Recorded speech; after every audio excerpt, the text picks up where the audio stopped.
Good morning, Clevedon College. Can I help you? Yes, please. I'd like some information about evening courses this term. Okay. Which subjects are you interested in? 2 subjects, actually. Languages and computer skills. Okay. What languages are you interested in? Actually, I'm not sure. I have to fulfill a language requirement for school, but I haven't really decided what language to study. How many language courses do you run each week? We have 2 every night, from Monday to Friday. I'm sorry, but would you mind going through the schedule for me? Which language on which days? Not at all. Monday to Wednesday are modern European languages, French, Spanish, German, Dutch and Polish. Thursday night we offer ancient languages, Latin and ancient Greek. And on Friday we finish off with the Asian languages of Hindi and Bengali. Monday to Wednesday, modern European. Thursday, ancient languages, and Friday, Asian. Can you spell Bengali, please? Yes, it's B-E-N-G-A-L-I. Great. And how much do the courses cost? Each course costs £25 per person per term. But if you want to do 2 language courses, there's a 10% discount, but only if you book for 2 terms. So the 10% discount is if I take 2 courses for 2 terms. Is that right? Right. Would it be possible for me to book my classes right now? No, sorry, the computer's down. What I suggest you do is call extension 9694. Oh, no, sorry, 6994 after 6 p.m. and ask for Mrs. Johnson. I'm sorry, I didn't get that. Did you say 6994 after 6 p.m.? Yes, 6994. Please ask for Mrs. Johnson. Thanks. Okay. Can we now look at the computer skill courses? Yes, of course. Computer classes always start in the first week of the month. And the way it works is we offer 1 computer class for the entire month. So you might spend 1 month on databases, another month on Excel, and so on. Classes meet once a week on Tuesday afternoons. The next class starts February 1st. Okay, so for the upcoming month, February? February is going to be databases. There are 24 places still free on that course and it costs £40 per person. February, databases, 24 openings, £40. Okay. Excel starts in March and that's nearly full. Only 4 slots left. It's £45. Okay, Excel, March, only 4 slots left. Got it. April is Outlook. That is never as popular since it costs so much more, but you get a free CD. It is £60 for the month and there are 19 places left. Okay, April, Outlook, £60. Is that it? No. On the 3rd of June, we start a Word course. We have 16 vacancies for that at the moment. It's also expensive at £55. 3rd of June, Word, 16 vacancies, £55. Now, do I call the same number to book a place in one of these classes? No, you have to call Mary Jones, I think. Yes, Mary Jones, extension 9623. Sorry, could you repeat that number? Yes, extension 9623. Please call her before 6 p.m. Okay, many thanks for all your help. Listening Section 2. Good afternoon, ladies and gentlemen. I'm Dr. Donovan, the principal of Don Levy University, and I would like to welcome you to the Dinglewood campus, which is one of the 3 campuses belonging to this university. This campus, Dinglewood, is where I have my office, and it's also the location of the Languages and Science campus, so some of you will be studying here. Dinglewood is the most northerly campus. The Business Studies blocks are in the Churchdown campus in the centre of town, and the Southern or Trailway campus, where history and architecture are situated, is to the south of the town. Those of you who are enrolled in any of those courses will be taken to your respective buildings at the end of this meeting. Those of you studying on the Dinglewood campus, you will have a tour later too. This building we are assembled in is the office or administration block, Block 39, and is where the weekly meetings are held. You are welcome to attend these meetings, as are all the university staff. You may want to, as many university issues are discussed at these weekly meetings. The meetings take place at 1:30 every Tuesday, so please stop by. 2 other important buildings are also located on this campus, the cafeteria and the on-site shop. You can purchase all the required books and any stationery you need for your courses at this shop. Please bear in mind that even though you have shown your ID passes to enter the site, you still need to use them again to buy anything in the shop or cafeteria. This is for security reasons. Now, if I could draw your attention to the back page of your joining instructions booklet, you will see a small map of this campus, Dinglewood. The block we are in now, the Office and Administration block, is located between the Languages Centre, Block 38, and the Physics School, Block 30. That's 3O. These are both on the right of the plan. The cafeteria, which is open from 7 a.m. to 9:30 p.m., is on the left of the plan. It is between the Chemistry block, number 35, and the University shop, Block 33. At the University shop, you can get all you will need in terms of course materials. The Biology block is block number 29, and you'll find the Biology block between the Chemistry block and the Languages Centre. Be careful with the numbers, as they are not always logical. As you will see, there are gardens on the right-hand side of the gate. These are being extended over the next 2 months, and a memorial fountain is being installed in the middle of the campus. This means that the campus will be very noisy during normal working hours. However, the campus will look much nicer when it is all finished.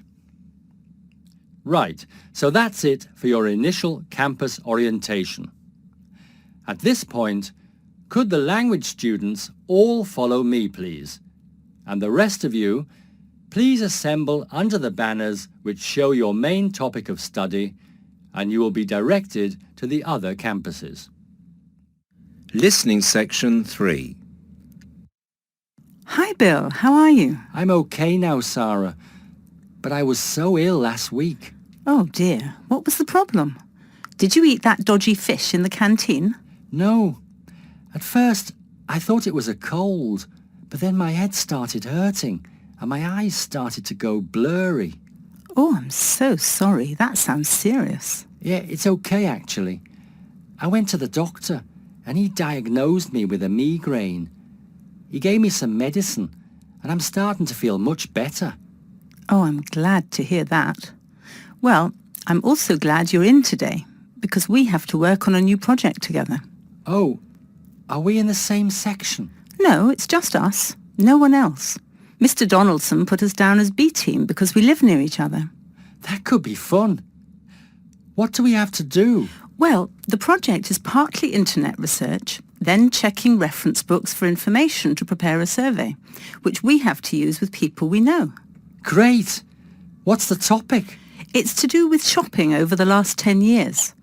We have to find out how customers have changed their behaviour. OK, so what's the first step? I think the first thing to do is to check the list of references he gave me. But my computer is in for repair, so if I check in the reference library, would you be willing to look up some references online? Once we're done with the reference checks, we can write the questions together.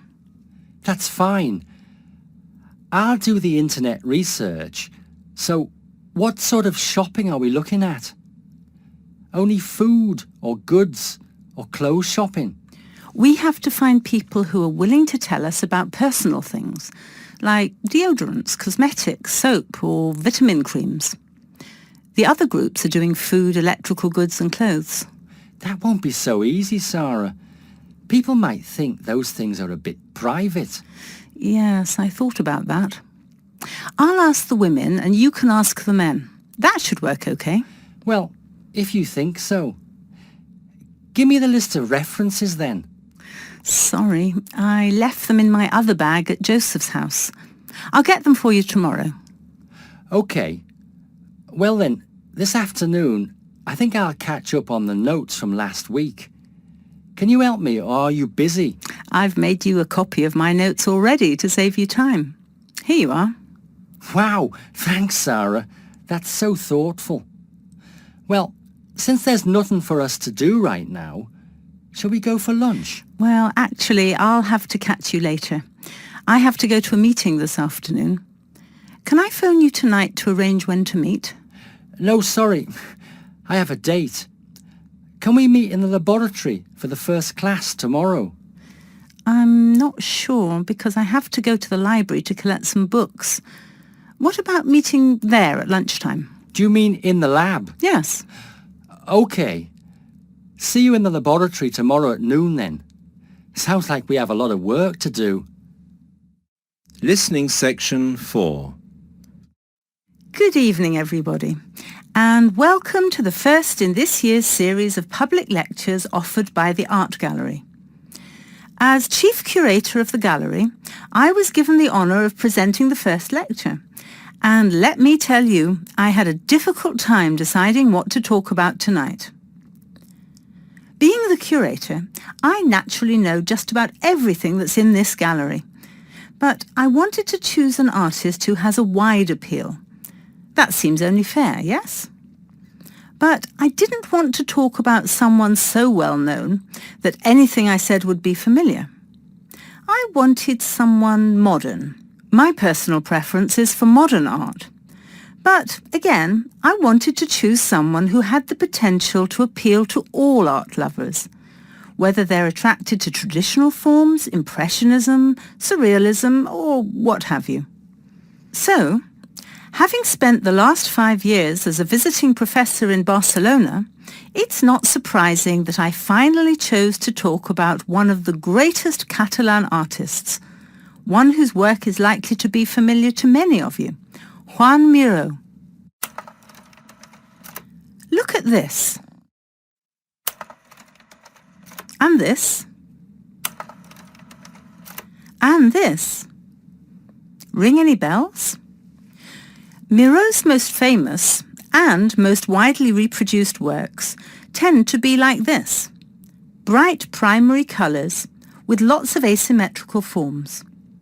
He painted on large canvases, larger than himself quite often, and his paintings depicted birds, trees, flowers and other features of the natural world. But Miró produced a great variety of work, and it's about some of his lesser-known paintings that I would like to speak this evening.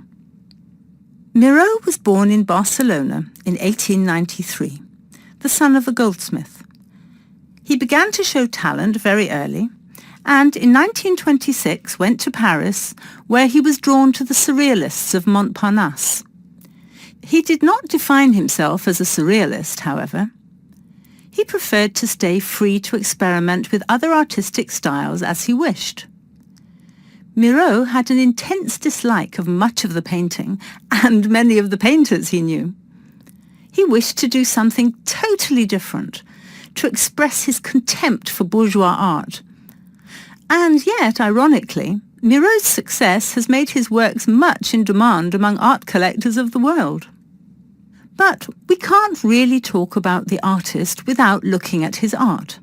And that's what I'd like to do now.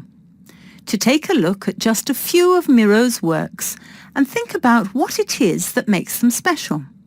Special to me, and to a great number of people who flock every day to the Miro Foundation in Barcelona.